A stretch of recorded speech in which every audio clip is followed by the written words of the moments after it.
জলপাইগুড়ির বিজেপি প্রার্থীর উপর হামলার অভিযোগ। মালবাজারের বাগড়াকোটায় গাড়ি ঘিরে বিক্ষোভ, প্রার্থীর গাড়ি ঘিরে বিক্ষোভ, জয়ন্ত রায়ের গাড়িতে হামলার অভিযোগ উঠছে। আর অভিযোগ তৃণমূল কংগ্রেসের বিরুদ্ধে, যদিও এই অভিযোগ অস্বীকার করছে তৃণমূল কংগ্রেস।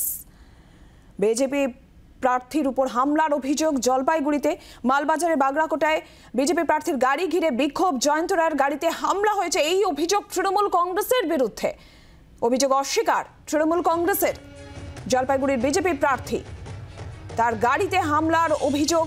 মালবাজারের বাগড়াকোটায় গাড়ি ঘিরে বিক্ষোভ, অভিযোগের তীর তৃণমূল কংগ্রেসের দিকে, যদি অভিযোগ অস্বীকার করছে তৃণমূল। প্রদ্যুৎ দাস টেলিফোন লাইনে রয়েছেন, জানাবেন বিস্তারিত। প্রদ্যুৎ, ঠিক কি ঘটেছে? দেখো, জলপাইগুড়ি আসাম মোড় সাংসদ কার্যালয় থেকে ঠিক সকাল 9টা নাগাদ আজ কর্মসূচি ছিল মালবাজারে। জয়ন্ত রায়, জলপাইগুড়ি লোকসভা কেন্দ্রের বিজেপি প্রার্থী, তার ভোটের প্রচারে, সে প্রচারে বেরিয়ে যায় এবং বেরিয়ে যাওয়ার ঠিক আগ মুহূর্তে জি24 ঘন্টার মুখোমুখি হয়েছেন।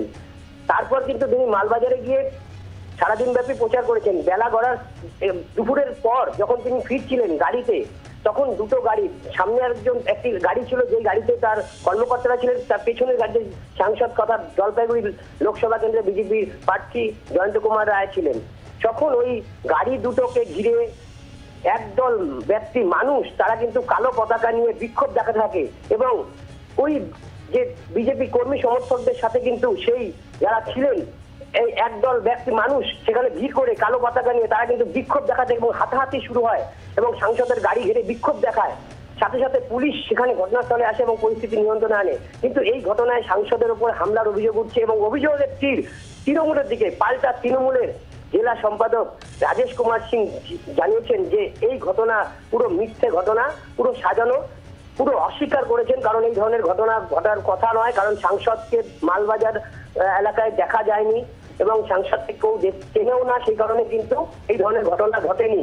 কিন্তু এই ঘটনায় যথেষ্ট চাঞ্চল্য ছড়িয়েছে। সাংসদ এবং বিজেপির নেতৃত্বরা বিভিন্ন গ্রুপে ইতিমধ্যেই তারা কিন্তু ভিডিও, ফটো ভাইরাল করেছে। কারণ এই ঘটনার কিন্তু সেই ছবি দেখা যাচ্ছে যে একদল মানুষ কালো পতাকা নিয়ে তারা কিন্তু বিক্ষোভ দেখাচ্ছেন এবং হাতাহাতির ছবিও কিন্তু সেই ছবিতে দেখা যাচ্ছে। এই ঘটনায় কিন্তু ব্যাপক চাঞ্চল্য ছড়িয়েছে জলপাইগুড়ি রাজনৈতিক মহলে। নীলাঞ্জনা।